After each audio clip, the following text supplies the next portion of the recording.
ডাকসু নির্বাচনে এবার প্রায় 500-এর অধিক শিক্ষার্থী হচ্ছে তারা কেন্দ্রীয় সংসদে অংশগ্রহণ করছে, সেখানে শুধুমাত্র 13% অর্থাৎ 13% শিক্ষার্থী হচ্ছে যে নারী। তো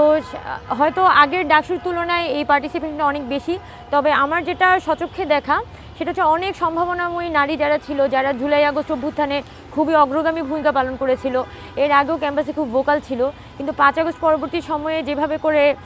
এক ধরনের একটা অনলাইন হ্যারাসমেন্ট থেকে শুরু করে বুলিং এগুলো বেড়েছে,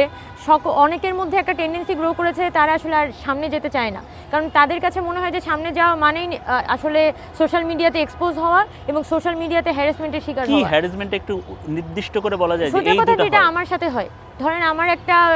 আমি কোথাও একটা নর্মাল বক্তব্য দিচ্ছি, আপনি যদি সেটার কমেন্ট সেকশনে যান, সেখানে তো আমার ফ্যামিলি থেকে শুরু করে সব কিছু ধরে গালিগালাজ করা হচ্ছে। এটা ছেলেদের সাথেও হয়, কিন্তু একটা মেয়েদের তো তার ফিজিক্যাল অ্যাপিয়ারেন্স থেকে শুরু করে তার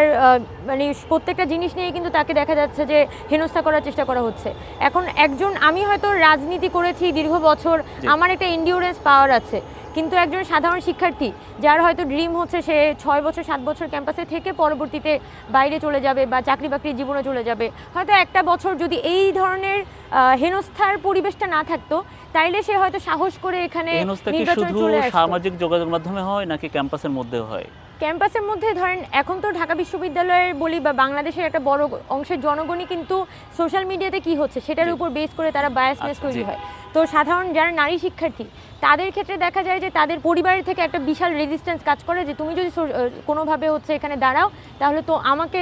এলাকায় হেনস্থার শিকার হতে হবে বা তোমাকে হচ্ছে সোশ্যাল মিডিয়ায়। আপনার সাথে আবিদের কথার কিছু মিল পাওয়া গেল, একটু 2 বাক্যে যদি বলেন সবচেয়ে অভিযোগ কাদের বিরুদ্ধে, মানে কারা কোন পক্ষ এটা বেশি করে? আসলে এখানে আসলে নানান পক্ষই আমি দেখি, এটা আমি স্পেসিফিক নাম ধরে বলতে পারবো না, কারণ দেখা যাচ্ছে যে প্রত্যেকটা পলিটিক্যাল অর্গানাইজেশনেরই কিন্তু নিজ নিজ বট বাহিনী বা নিজ নিজ হচ্ছে যে ফেক অ্যাকাউন্ট আছে। যখন 5 আগস্ট পরবর্তী সময়ে কিন্তু আমরা প্রধানত আওয়ামী লীগের এক ধরনের একটা ব্যাশিংয়ের শিকার হয়েছি, আওয়ামী লীগের টার্গেটে পরিণত হয়েছিলাম, যখন আমি ছাত্র শিবিরের এগেইনস্টে কথা বলছি বা এখানকার